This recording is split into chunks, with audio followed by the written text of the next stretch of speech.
Is there a Seth Rollins problem, or is there just a problem with his reign as the first WWE World Heavyweight Champion? It just has been a weird title reign, right? Is it going in the wrong direction? Let's break it down.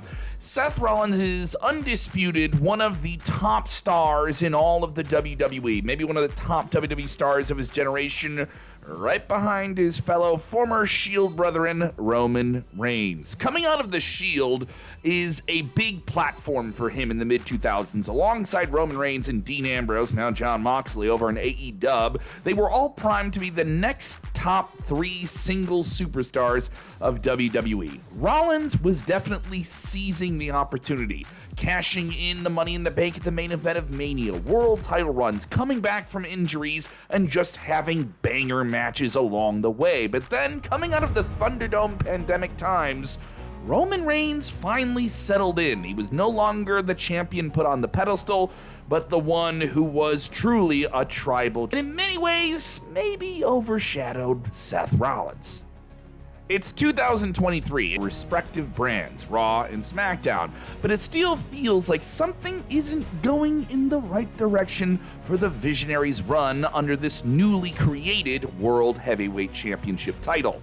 Make no mistake about it, in terms of being the first ever World Heavyweight Champion of this new lineage, there was nobody more deserving of the accolade than Seth frickin' Rollins. When you look at the tournament that took place to crown this new champion, the other arguable deserving names were Edge, AJ Styles, Bobby Lashley, and Cody Rhodes. To be the one who comes out of that pack and captures the prize shows how truly over Rollins is with the fans right now. You hear the reaction when he walks out. Yeah, he has that magic now. Seth Rollins, on the other hand, though, had it all. A popular character, all that momentum, and the ability to remain relevant by reinventing himself. But nearly 100 days into this new title run, it almost feels like he's held it too long? Yeah, and there are a few reasons for this. And before we get into those reasons, why don't you click those buttons down there? That's right, subscribe to Sportskeeda Wrestling for more deep dives just like this, and turn those notifications on. Focus on longer title reigns, evidenced by Roman Reigns right now having the WWE and WWE Universal Championships, becoming one of the longest reigning intercontinental champions of all time. The Usos and Bianca Belair also added to that same category. While on one hand it helps create prestige towards these specific title reigns, there is a growing sentiment of fans who, in the fickle 24/7 consumption of media, where the world spins way faster than it did when Bruno Sammartino held a championship for years at a time, they've grown tired of the obvious sense that a champion isn't losing the title in WWE until they cross a certain milestone with said championship. The third reason why is the World Heavyweight title has yet to gain the same level of importance has to do with Cody Rhodes and comments that he made at the post-Money in the Bank press conference when he was asked about whether he was interested in winning this world title. A clip of him saying this circulated on Twitter, and it really helped people make some of their arguments. Finishing the story has always been about winning the title that my dad didn't get. Somehow his comment got taken out of context, forgetting to mention that he was praising Rollins and stating how important the title really is. He had to clarify these comments later in an interview with Fightful, saying, "Anytime a belt is new and shows up, every superstar, we all want it. Just now I signed a replica of one at an appearance. Man, it's very nice. We all have gold fever for these titles." The way it came out of the press conference made it sound non-important. That's as important of a title as it can possibly be. It's just not related to the finish the storyline theme. Cody Rhodes is once again tied into this because it seemed quite evident dating back to the Raw after WrestleMania 39, where Cody unfortunately did not get that championship title and get to finish the story of his father against Roman Reigns.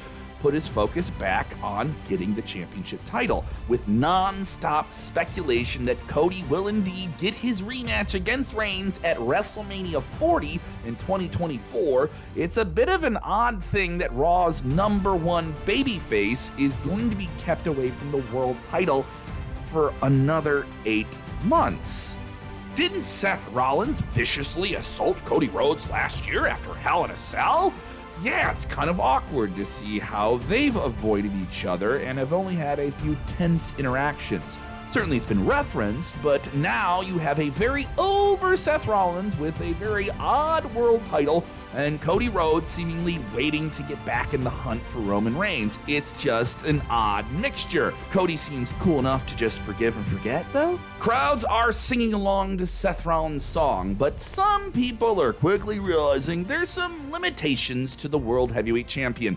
Beyond the eccentric clothing and Joker-like over-the-top dialogue delivery and banger bell-to-bell matches, what's the problem? Well, the problem is still he's the other world champion in Roman Reigns' world. It's almost Rollins is getting from his championship bowl. Perceptions become reality, and Rollins is fighting this perception more than any challenger for his world title. Rollins is not just playing with the charisma, the flashy clothes, and the eccentric personality. As we've seen on the August 21st episode of Monday Night Raw, he's gotten more serious, more centered about the serious threats that are around him. He faced a different kind of problem with backlash and perception in 2019 during his 2 reigns as the Universal Champion, with fans turning against him because of unfavorable comments he made online defending WWE from detractors. When the internet wants to hate you, the internet will snowball it pretty quickly, and this snowball rolled into hell for Rollins. The Hell in a Cell match that year against the very over at the time Fiend Bray Wyatt cemented 2019 as maybe the worst year possibly for Seth Rollins in terms of storylines. And yeah, that was a year where he also defeated Brock Lesnar at both WrestleMania 35 and SummerSlam. That was a bad year, still, because of all of this.